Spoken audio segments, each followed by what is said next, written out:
The heat of the July night was a thick, silent thing, pressing down on the dust and the dry grass. It did not stir the leaves on the cottonwood trees, and it did not move the shadows that lay heavy and black across the yard of the Henderson ranch. But something else was moving. A figure, small and pale as a moth in the moonlight, slipped from the darkness of the cookhouse. It was Leanne, her bare feet making no sound on the packed earth. She wore a simple white prairie dress, worn thin from work and washing, and it seemed to float around her as she moved with a purpose that defied the stillness of the world.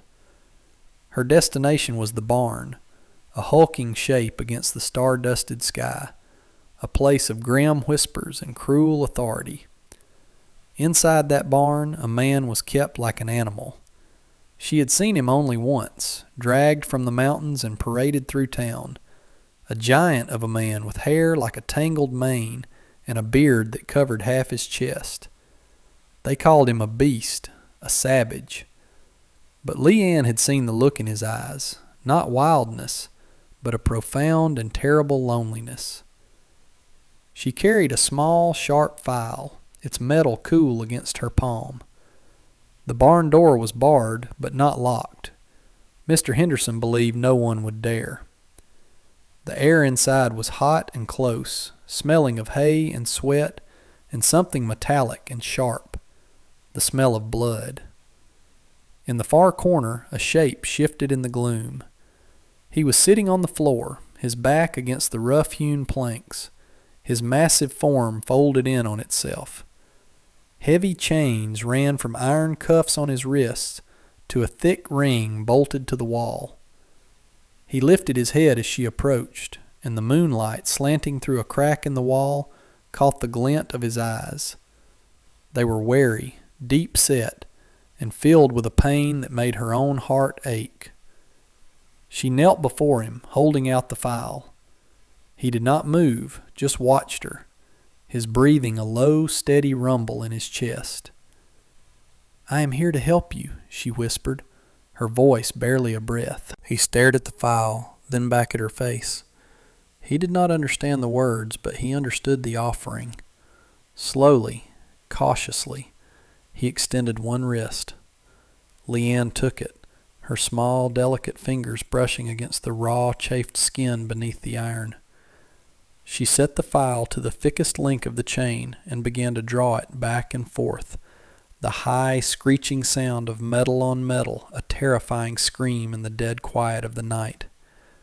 The sound of the file was the only thing that existed in the world. It was a single, piercing note of rebellion against the crushing silence. With every stroke, flakes of rust and metal fell like dark snow onto the straw-strewn floor. Leanne's arms began to ache, a deep burn that settled in her shoulders, but she did not stop. She focused on the chain, on the small groove she was slowly, painstakingly carving into the iron.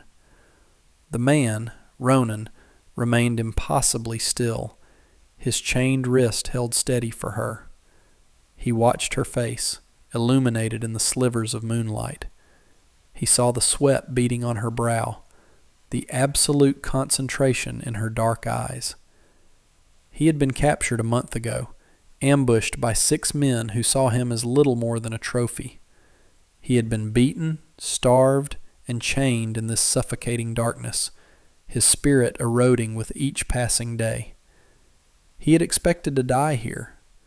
He had not expected this small, determined woman in a plain white dress, who looked at him not with fear or disgust, but with a fierce, quiet pity that felt more powerful than any weapon. The first chain link snapped with a sharp crack that made them both flinch. A wave of relief, so potent it was dizzying, washed over Leanne. One down. She moved to the other wrist, her movements quicker now, more confident. He offered his other arm without hesitation. The trust in that simple gesture was a heavy weight, a responsibility she accepted with a solemn nod. The second chain parted more easily. He was free from the wall, but the cuffs and the length of chain still bound his hands together. That would have to be enough for now.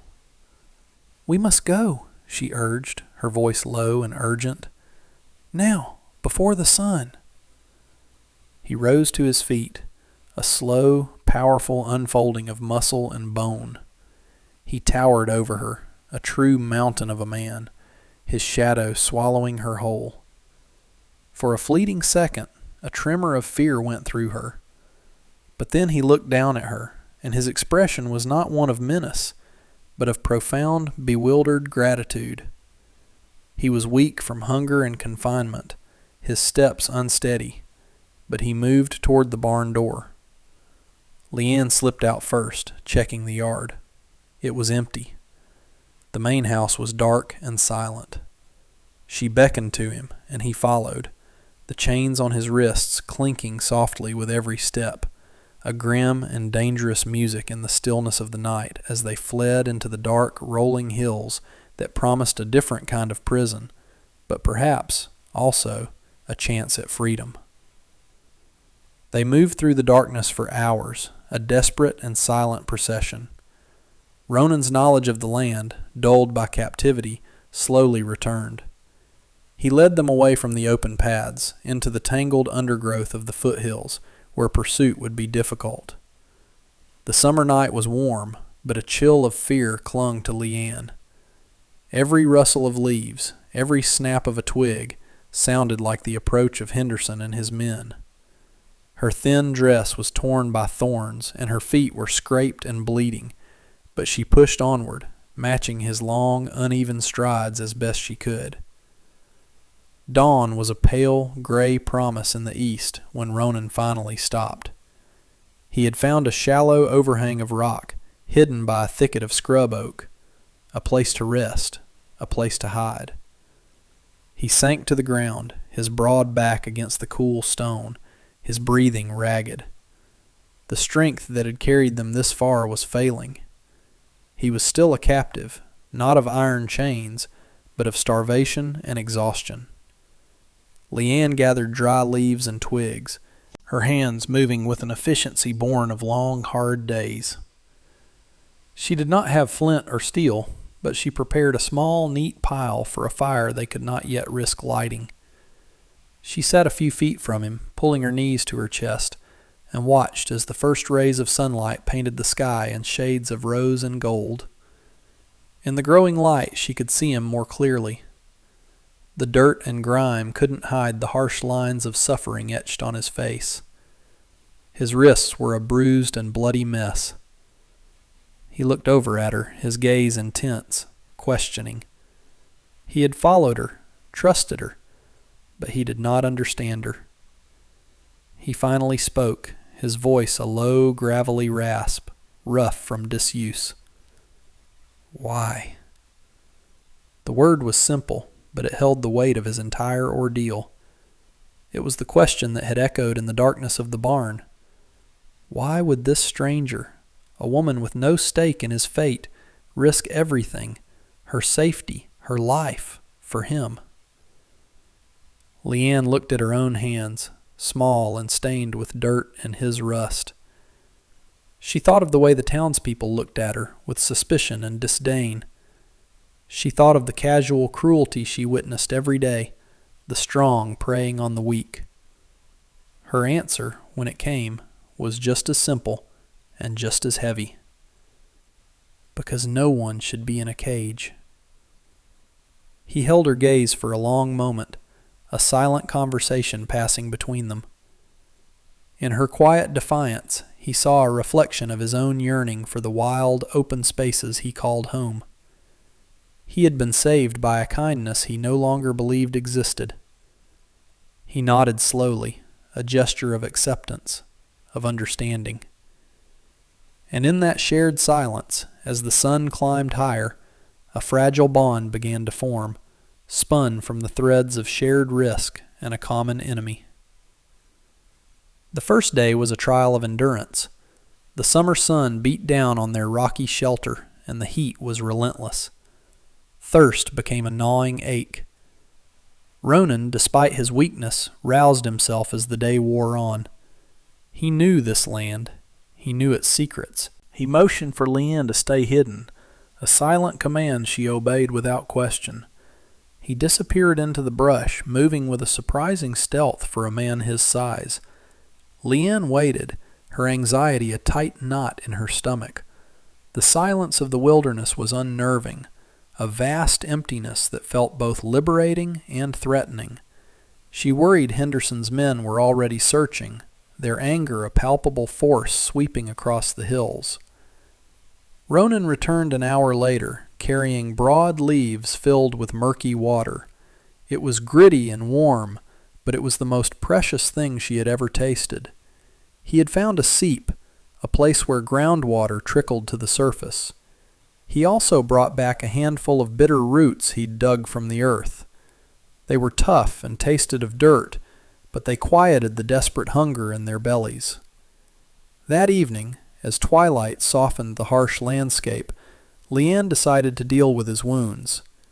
She tore a strip from the hem of her already tattered dress and soaked it with the last of the water. She approached him cautiously, holding out the damp cloth. "Your wrists," she said softly.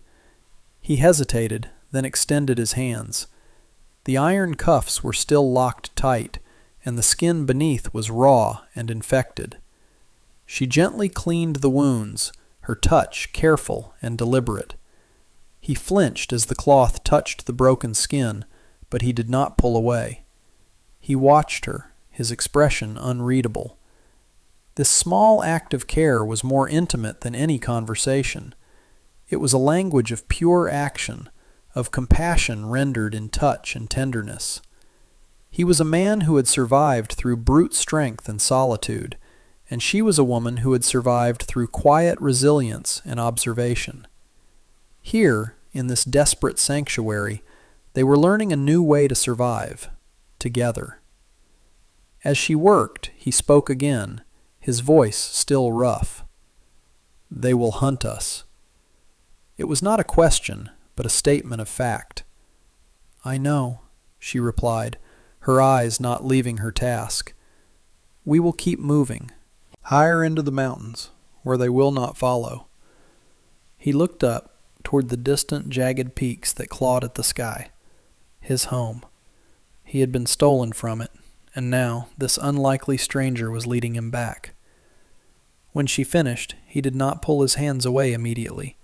He simply sat there, letting her small hands rest on his, a silent acknowledgement of the debt he owed her and the pact that now existed between them. The days bled into a week, each one a mirror of the last, a desperate scramble for survival followed by a night of watchful, exhausted sleep. They became a two-person tribe, a silent partnership governed by necessity. Ronan's strength returned with each passing day. The mountain air, the familiar terrain, it was all a balm to his spirit. He began to move with the easy, powerful grace of a man in his element. He taught Leanne, through gesture and example, which berries were safe to eat and which plants could be used to soothe her blistered feet. He showed her how to read the tracks of animals and the direction of the wind. He never spoke much, but his actions were a constant lesson in the language of the wild. Leanne, in turn, brought a quiet order to their chaotic existence. She found a rhythm in their flight, ensuring they rested, that they conserved their meager resources. Her calm presence was a steadying anchor in the turbulent sea of their uncertainty.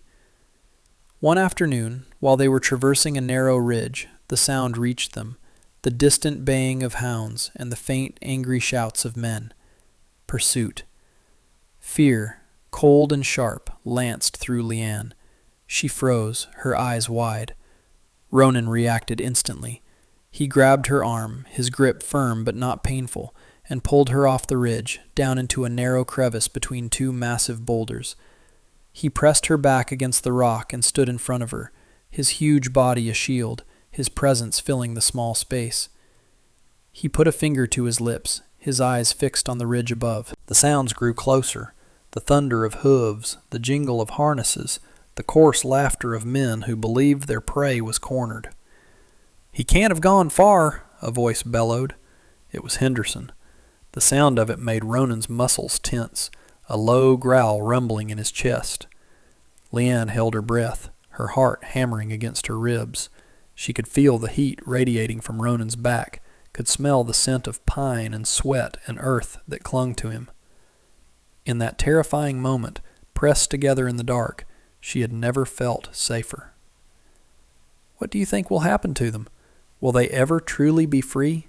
Or is a life on the run the only future they have? Let me know your thoughts in the comments below.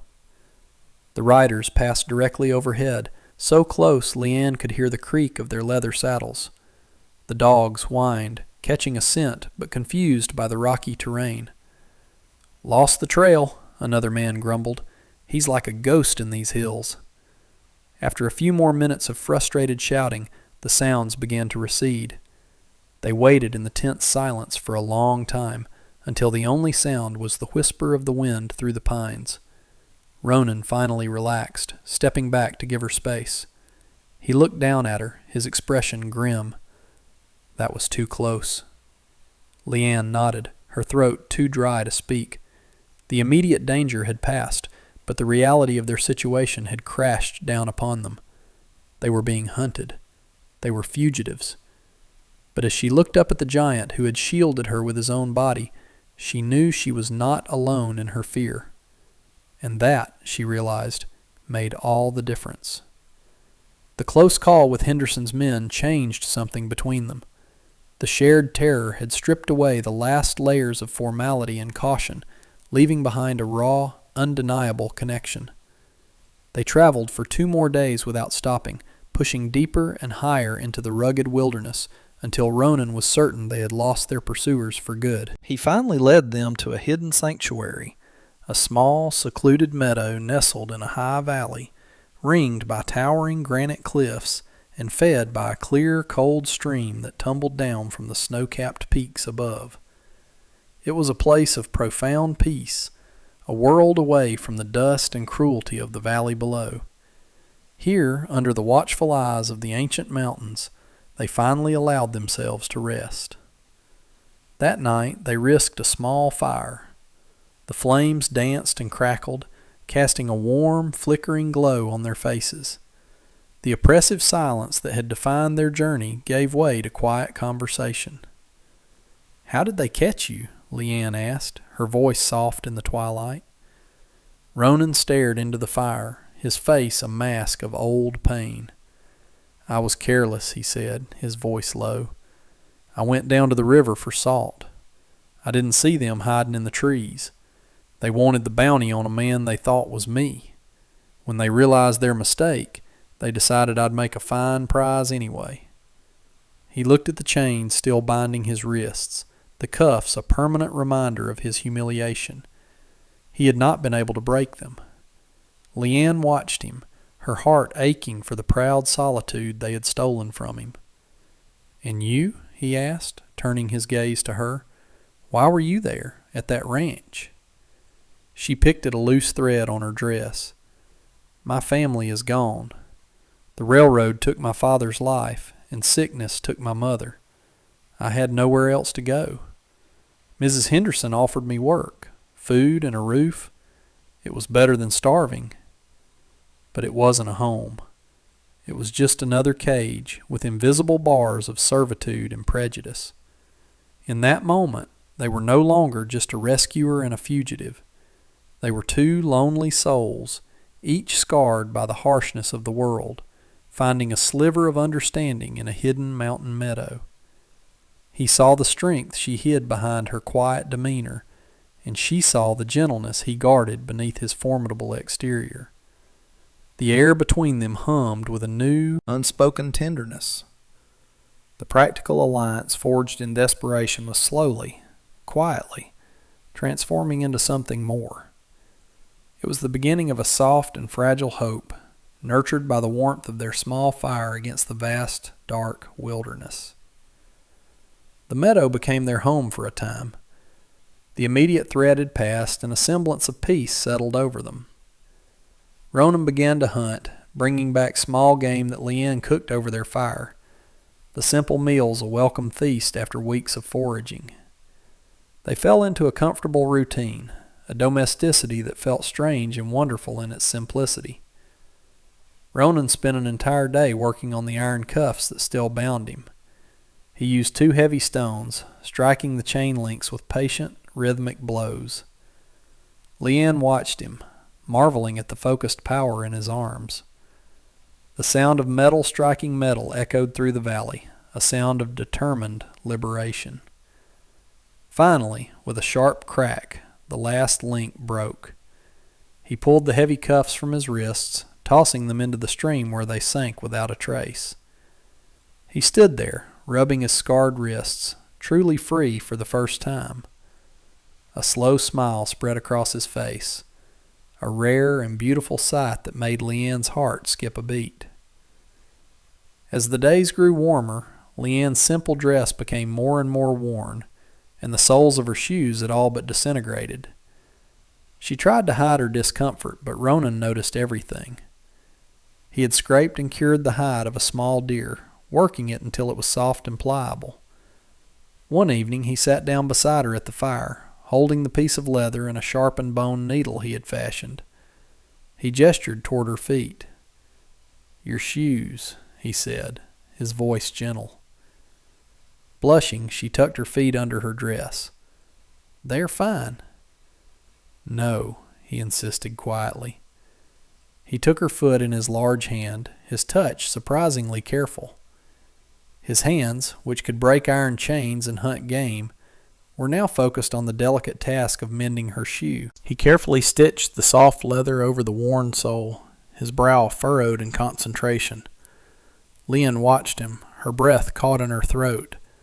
It was such a simple, practical act, yet it felt more profound than any poem or song. It was an act of care, of protection. It was a gesture that said, "I see you.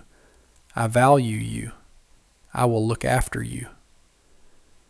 When he finished, he looked up, and their eyes met across the firelight. The air was thick with unspoken emotions.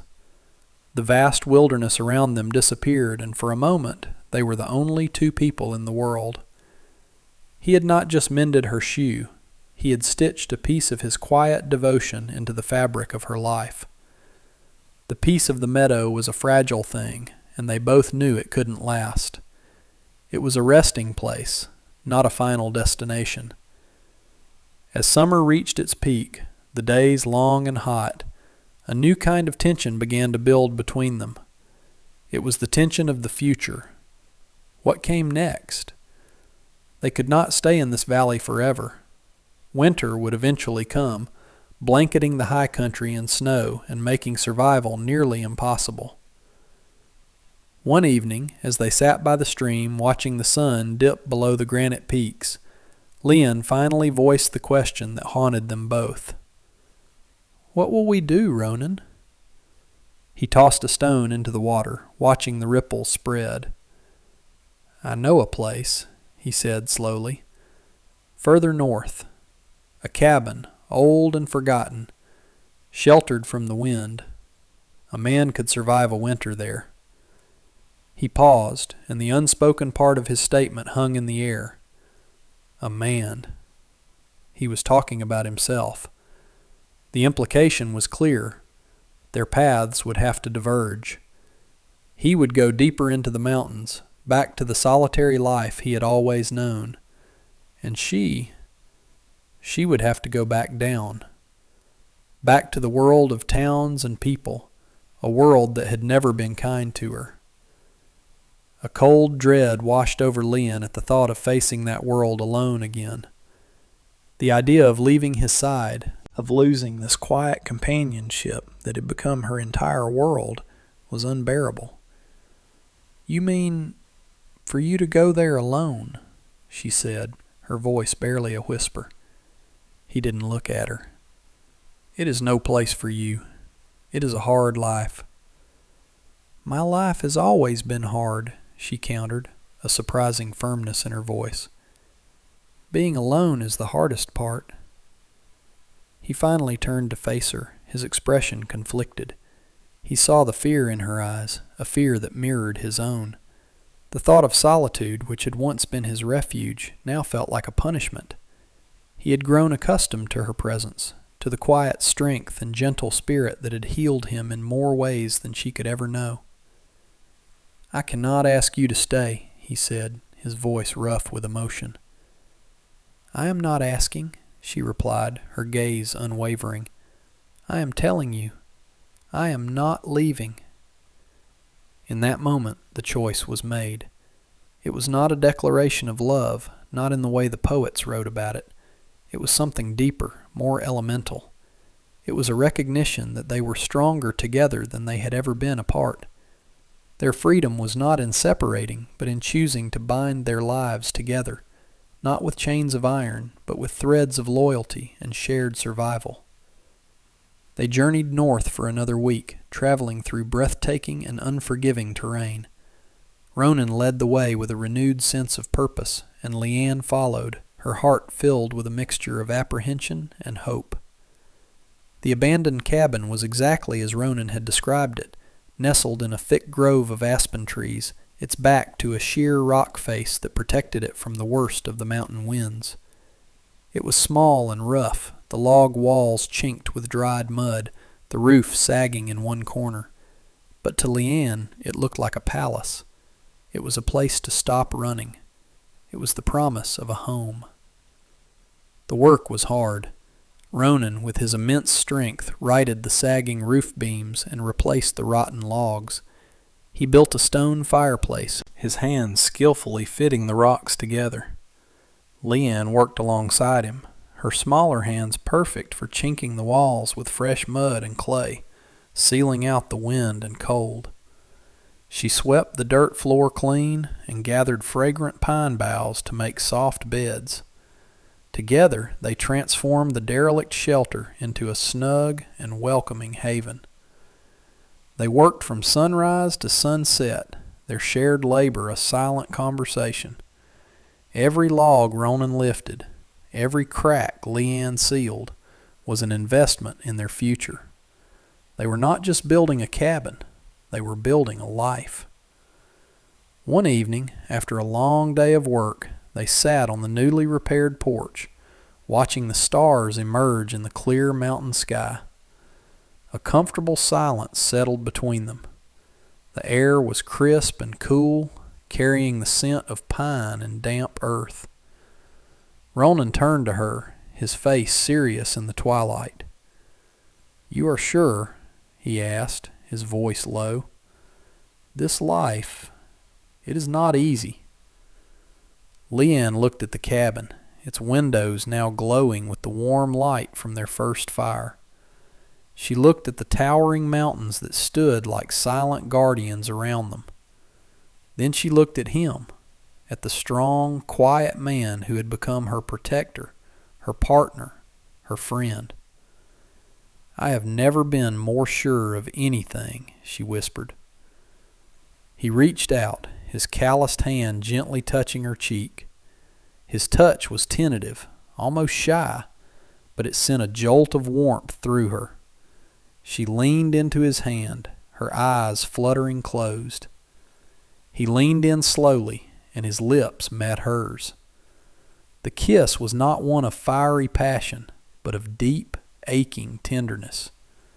It was a kiss of gratitude, of relief, of promise. It was the quiet sealing of a bond forged in fear and tempered by loyalty. In that moment, under the vast, star-filled sky, they were no longer fugitives. They were home. The seasons turned. The vibrant green of summer gave way to the fiery golds and reds of autumn. The aspen trees surrounding their cabin shimmered like a shower of gold coins in the crisp air. Life settled into a gentle, predictable rhythm. Ronan hunted and chopped wood, creating a massive stack that would see them through the winter. Leanne tended a small garden she had carved out of the rocky soil, and she learned to preserve the last of the berries and roots for the cold months ahead. The threat from the world below seemed to fade with each passing day, becoming a distant, half-forgotten memory. The men from the Henderson ranch would never find them here. They had vanished into the heart of the mountains, swallowed by a wilderness that protected its own. Their freedom was no longer about escaping capture. It was about the life they were building, day by day. It was in the shared meals by the fire, the easy silence that filled their small cabin, the way he would watch her as she worked, a look of quiet wonder on his face. He had been a man alone, a creature of the wild. She had taught him the language of companionship, the comfort of a shared home. She had been a woman adrift, a servant with no voice. He had given her a place of belonging, a partnership of equals where her quiet strength was her greatest asset. One morning, the first snow began to fall, fat, silent flakes drifting down from a gray sky. Leanne stood at the cabin door, watching as the world was slowly blanketed in white. Ronan came to stand beside her, placing a warm, heavy arm around her shoulders. She leaned against him, feeling the solid strength of his body. "It is beautiful," she murmured, her breath misting in the cold air. He nodded, his gaze not on the snow but on her. "Yes," he said, his voice soft. "It is." They stood there for a long time, watching the snow fall, two small figures against a vast white landscape. The chains that had once bound him were long gone, rusted away at the bottom of a stream. But a new bond had been forged, one far stronger than iron. It was a bond of trust, of loyalty, of a quiet, unassuming love that had grown in the most unlikely of places. Freedom, they had discovered, was not the breaking of a chain. It was the brave and gentle hand that held the file. It was the shared journey into the unknown. It was the building of a home, log by log, and the simple, profound peace of knowing that you were no longer alone in the wild.